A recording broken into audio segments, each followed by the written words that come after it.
लेकिन आप जो है कि बड़े प्रोडक्ट में पैसा कमाना चाहते हैं तो अब नामुमकिन है, क्योंकि बड़ा प्रोडक्ट कस्टमर 2-4 जगह पता करके ही आपके पास आता है। कुछ प्रोडक्ट हैं 10% प्रोडक्ट ऐसे हैं जिसमें फायदा नहीं है, ना के बराबर है, कभी-कभी नुकसान सह के भी बेचा जाता है। लेकिन बाकी 80-90% प्रोडक्ट ऐसे हैं जिसमें फायदा होता है और जिसको जो है कि काफ़ी अच्छे तरीके से जो है कि बेचा जा सकता है।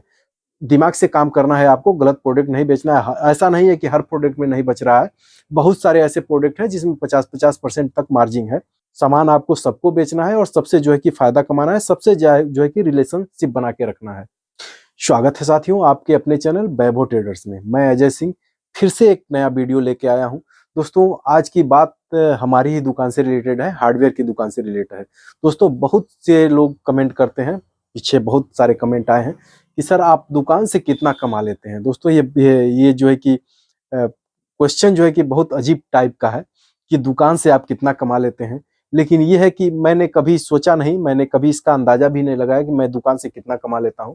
लेकिन मोटी मोटा आपको एक अंदाजा बताऊंगा कि हार्डवेयर की दुकान से कमाई कितनी होती है।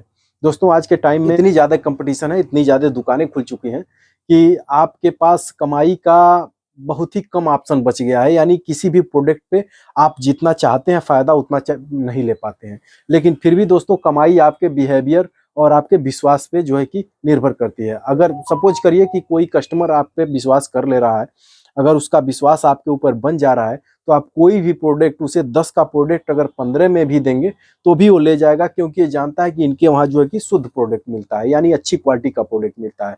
लेकिन जहाँ पे आप कस्टमर का विश्वास खो देंगे वहाँ पे आप पैसा भी नहीं कमा पाएंगे और कस्टमर भी नहीं कमा पाएंगे। पैसे कमाने का जो है कि बहुत तरीका है, हमारी दुकान में तो बहुत तरीके हैं पैसे कमाने का। लेकिन आपको कस्टमर कमाना है, क्योंकि कस्टमर जब आप कमाएंगे तो पैसे अपने आप से आते रहेंगे। क्योंकि दोस्तों इस लड़ाई के ज़माने में, इस कंपटीशन के ज़माने में सामान बेचना ही एक मुसीबत नहीं है।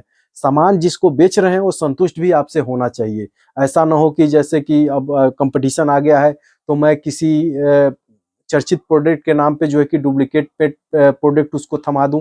जैसे कि 10 रुपए का कोई प्रोडक्ट है और मार्केट में जो है कि 10 रुपया ही बिक रहा है, लड़ा के रेट बिक रहा है, 9.5 की खरीदारी है या 9.25 की खरीदारी है और 10 रुपए में बिक रहा है, तो मैं उसका डुप्लीकेट उसको बेच दूं। 7 रुपए का पड़ेगा, 3 रुपया मुझे फायदा हो। ऐसा रास्ता बिल्कुल ना अपनाएं दोस्तों। आप उससे न कमाए, पौने जितने में खरीदे हैं उतने में ही बेच दें, क्योंकि कस्टमर आपसे जुड़ा रहेगा तो आप बहुत सारा पैसा कमा लेंगे। दोस्तों रही कमाई की बात, तो कोई भी ऐसा प्रोडक्ट नहीं है, हम लोग व्यवसायी हैं और हम लोग अपनी दुकान में वही प्रोडक्ट रखते हैं जिसमें हमारा इनकम हो। यानी जो हमारे फायदे का व्यवसाय हो, उसी को हम, जो हमारे फायदे का प्रोडक्ट हो हम लोग उसी को रखते हैं। कुछ प्रोडक्ट ऐसे हैं जिसमें फायदे नहीं होते हैं, उन्हें भी रखना पड़ता है कस्टमर को जोड़ने के लिए। तो आपके पास कमाने के बहुत तरीके हैं। आप ओरिजिनल प्रोडक्ट दीजिए और जेन्युइन पैसा लीजिए। आपके पास कमाने के बहुत सारे तरीके हैं, जिसको मैं आज जो है कि आपको एक एक करके बताऊंगा। दोस्तों सपोज करिए आप पेंट की लाइन में आ जाइए, तो पेंट में आपके मार्केट में जो भी चलता है, सपोज करिए एशियन चलता है या बर्जर चलता है, तो बर्जर या फिर एशियन की ही बात करें तो एशियन का प्रोडक्ट सबकी दुकान में होगा। तो आपको क्या करना है, एशियन का तो प्रोडक्ट आपको रखना ही है, साथ ही साथ आप उसमें जो है कि अगर आपके चौराहे पे बर्जर नहीं बिक रहा है, आपके चौराहे पे नेरोलैक नहीं बिक रहा है, तो वैसे प्रोडक्ट को आपको उठा के अपनी दुकान में रखना है। कम बिकेगा, लेकिन ये है कि जिस दिन बिकेगा अच्छा खासा इनकम देके जाएगा। मैं भी यही करता हूँ। मेरे वहाँ एशियन का मार्केट है, मतलब एक बच्चा भी आता है तो एशियन का ही प्रोडक्ट मांगता है, तो मैं जो है कि नेरोलैक का भी प्रोडक्ट रखा हूँ। तो क्या होता है कि कस्टमर कभी कभी आता है, उसे मुझे पे विश्वास होता है, ये नहीं कहता है कि मुझे एशियन का प्रोडक्ट दीजिए। अगर कस्टमर ने 1 लीटर पेंट मांगा तो मैं उसे जो है कि नेरोलैक दे दूंगा, और वो पूछेगा भैया ये बढ़िया है ना, मैं बोल दूंगा बढ़िया है, तो विश्वास करके ले जाएगा। और नेरोलैक का प्रोडक्ट कोई खराब तो होता नहीं है, वो भी बढ़िया ही होता है। तो इस तरह से आप भी जो है कि अपने कस्टमर, वही तो मैंने पहले ही बता दिया, अगर आप कस्टमर कमाएंगे तो आप पैसा बाद में कमा लेंगे, लेकिन आप पहले पैसा कमाना शुरू कर देंगे तो कस्टमर नहीं कमा पाएंगे, धीरे धीरे आपकी दुकान टूट जाएगी। तो पहले आप कस्टमर पे फोकस करिए, कस्टमर मेरे से कैसे जुड़े और कस्टमर को मैं जो प्रोडक्ट दे रहा हूँ उससे कस्टमर संतुष्ट हो जाए। दोस्तों कभी आपने देखा होगा कि बहुत पुरानी दुकानें हैं, आपके चौराहे पे ही बहुत पुरानी दुकानें हैं, जो कि कोई भी प्रोडक्ट, जैसे कि मान लीजिए आज 1 लीटर पेंट की ही बात करें, इनेमल पेंट की बात करें, तो 250 रुपया 60 रुपया यही बिक्री है मार्केट में। इससे ज़्यादा कोई नहीं ले रहा है, हमारे मार्केट में तो कोई नहीं ले रहा है। लेकिन मैं देखता हूँ, मैं कहीं किसी के वहाँ जाता हूँ, किसी अच्छी दुकान पे जाता हूँ, तो वहाँ जो है कि 300-300 रुपया इस पेंट का ले लिया जाता है, जो हम लोग 250 और 60 में बेचते हैं। तो ये जो है कि फायदा, उन्होंने टाइम गंवाया है, उसने 30 साल 40 साल समय दिया है और मार्केट में अपना एक विश्वास बनाया है, अपना एक ब्रांड बनाया है, तब जो है कि वो 300 रुपया ले रहा है। वही कस्टमर उसी के बगल में जा रहा है तो 250 में प्रोडक्ट मिल रहा है, लेकिन कस्टमर को विश्वास नहीं है कि ये प्रोडक्ट सही है कि नहीं है। लेकिन वही जो अपनी विश्वसनीय दुकान पे जा रहा है, वो 300 का प्रोडक्ट खरीद रहा है और संतुष्ट होकर घर पे आ रहा है कि मैं फलाने के वहां से जो है कि सामान खरीदा हूँ, बहुत एक नंबर का सामान देते हैं, रेट भले ही सस्ता महंगा है, लेकिन सामान उनका जो है कि बहुत ही बढ़िया होता है। तो इस तरह से कस्टमर का विश्वास आपके ऊपर हो जाएगा, तो आप 2-4 पैसा अगर अधिक भी ले रहे हैं तो कस्टमर को एतराज नहीं होगा, क्योंकि आप प्रोडक्ट शुरू से ही सही बेचे हैं और कस्टमर को धोखे में नहीं रखे हैं। लेकिन आजकल नए दुकानदारों का क्या है, जो भी नई दुकान खुल रही है, तो बिना सोचे समझे जो है कि कस्टमर को गलत प्रोडक्ट जो है कि बेच के और पैसा कमाना चाहते हैं। तो दोस्तों, ये बहुत ही बड़ी कमी है आप में। किसी भी कस्टमर को आप गलत प्रोडक्ट कभी ना बेचें, क्योंकि कस्टमर को जब एक बार प्रोडक्ट बेच देंगे तो कस्टमर आपसे टूट जाएगा, 2 बार बेचेंगे टूट जाएगा। इस तरह से करते करते आपके सारे कस्टमर आपसे जो है कि आपकी दुकान पे आना बंद कर देंगे और व्यवसाय आपका एक दिन ठप हो जाएगा। तो कस्टमर को पहले तो सही प्रोडक्ट बेचें। ये बात तो सही है कि इतनी लड़ाई है, इतनी कंपटीशन है दुकान में कि एक भी पैसा जो है कि बच नहीं पाता है, लेकिन दिमाग से काम करना है आपको, गलत प्रोडक्ट नहीं बेचना है। ऐसा नहीं है कि हर प्रोडक्ट में नहीं बच रहा है, बहुत सारे ऐसे प्रोडक्ट हैं जिसमें 50% तक मार्जिन है, लेकिन आप उस पे फोकस नहीं कर पाते हैं। जैसे कि कोई पुट्टी खरीदने आ गया, तो पुट्टी आजकल 10 रुपया 5 रुपया रेट टू रेट ही दे दी जाती है।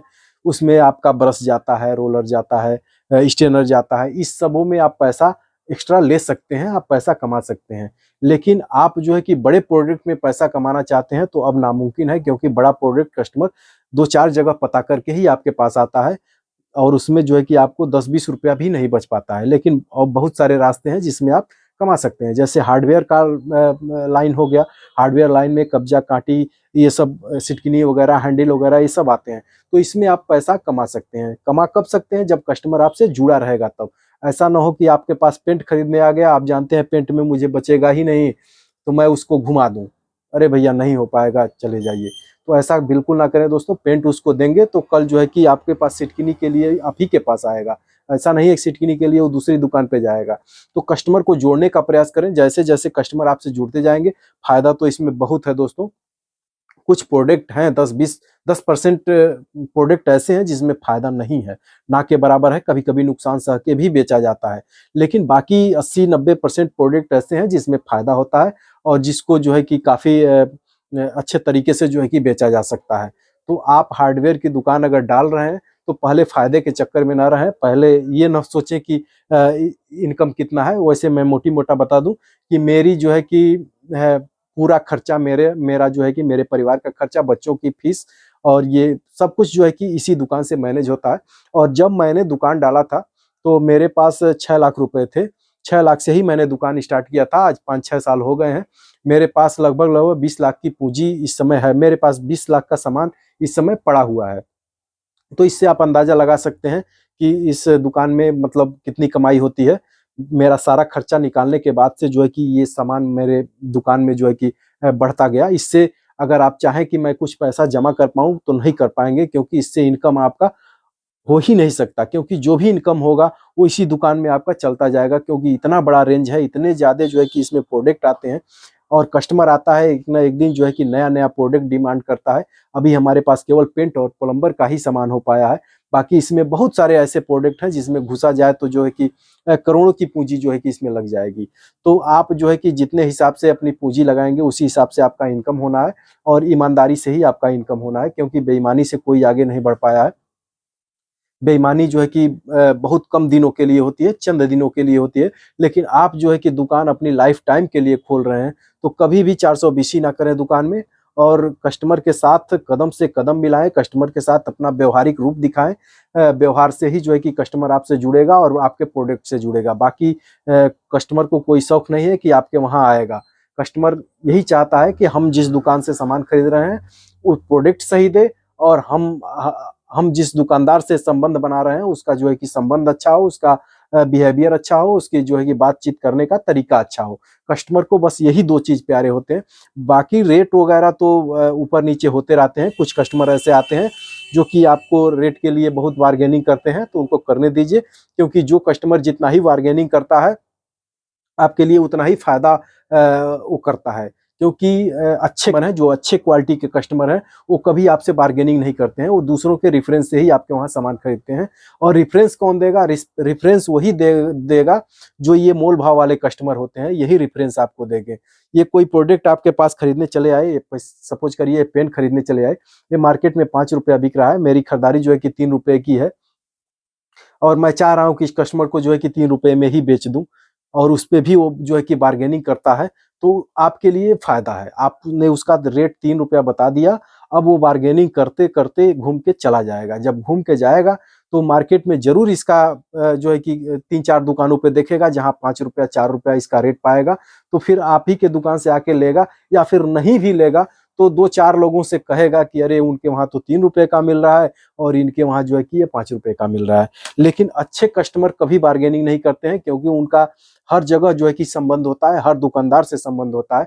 अब वो जहां जाएंगे वहां से सामान खरीद लेंगे। आप चाहे भले ही उसको महंगा दें या फिर सस्ता दें, वो एक बार खरीदेंगे आपसे। ऐसा नहीं है कि आएंगे आपके दुकान पे और घूम के चले जाएंगे रेट के बगैर, ऐसा कुछ नहीं है दोस्तों। क्योंकि वो भी सम्मानित हैं, और वो जो है कि एक तरह से उनका भी क्रेज है, उनका भी क्रेडिट है मार्केट में।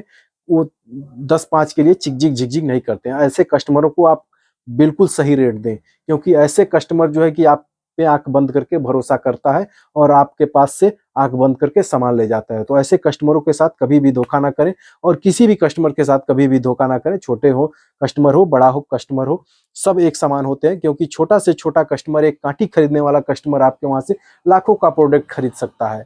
तो इस भ्रम में बिल्कुल ना रहें कि कस्टमर छोटा है, ये बहुत बार्गेनिंग करता है, बहुत चिक-चिक करता है, तो इसको जो है कि सामान जो है कि हम मना कर दें। ऐसा नहीं है दोस्तों।